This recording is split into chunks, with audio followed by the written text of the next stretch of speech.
chat group. At pag nakita nyo yan, pwede din mag-ano ng iyong mga panalangin, kung ano man problema ninyo. Chat group po natin yan. Kasama nyo po kami na mananalangin kung ano mang merong karamdaman nyo o problema o depression ng galing. Siguro 5 araw pa lang, mula ngayon, nagpunta ako sa Pampanga. Nagpalayas ako ng demonyo doon. Kasi mag-depress ang mga kabataan. Dahil, yung pinag-aralan nila, dahil sa AI, nawawalang halaga. Kaya nalidepress sila. Wala silang makitang tinatawag na parang nahihirap na sila humanap ng tinatawag na yung para sa kanilang pinag-aralan. Kaya kung sa mga depression ng mga kabataan, Brett, pagtagal.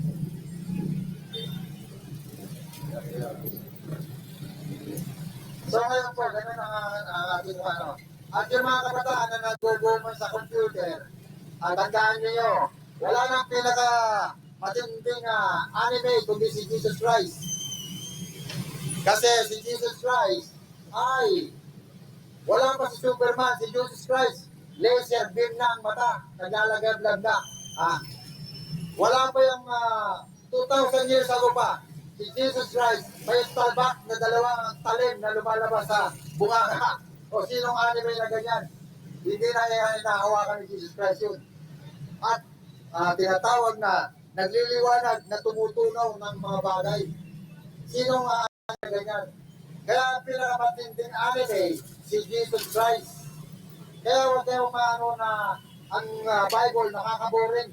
Si Jesus Christ, bumubuhay ng patay. Nagpapagaling na may sakit.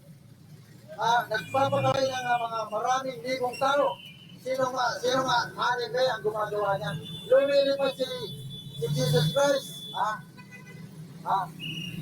Nawawala si Jesus Christ na parang tinatawag na teleport. Dito, nandito, bukas, mamaya, magkisat na mata, wala na.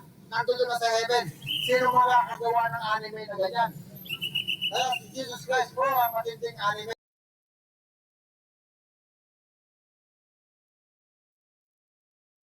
Yan po ang ating chat group. At pag nakita nyo yan, pwede din mag-ano ng iyong mga panalangin, kung ano man problema ninyo. Chat group po natin yan. Kasama niyo po kami na mananalangin kung ano mang merong karamdaman nyo o problema o depression ng galing.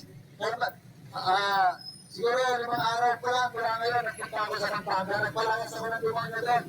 Kasi mag-depress ang mga kabataan. Dahil, yung pinag-aralan nila, dahil sa AI, nawawalang halaga. Kaya nalidepress sila. Wala silang makitang tinatawag na parang nahihirap na sila humanap ng tinatawag na yung para sa kanilang pinag-aralan.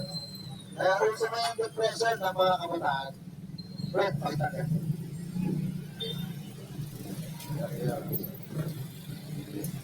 So ngayon po, ganun ang ating At yung mga kabataan na nag-go-go sa computer, tandaan nyo, wala nang pinaka matinding anime kundi si Jesus Christ. Kasi si Jesus Christ ay wala pa si Superman, si Jesus Christ. Laser beam na ang mata, naglalagab-lag na. Wala pa yung 2,000 years ago pa. Si Jesus Christ, may stalback na 2 talim na lumalabas sa bunganga. O sinong anime na ganyan? Hindi na inahawakan ni Jesus Christ yun. At tinatawag na nagliliwanag na tumutunaw ng mga bagay. Sinong anime na ganyan? Kaya ang pinakamatinding anime, si Jesus Christ. Kaya huwag kayong maano na ang Bible nakakaboring. Si Jesus Christ, bumubuhay ng patay. Nagpapagaling na may sakit. Nagpapagaling ng mga maraming libong tao. Sino nga anime ang gumagawa niya?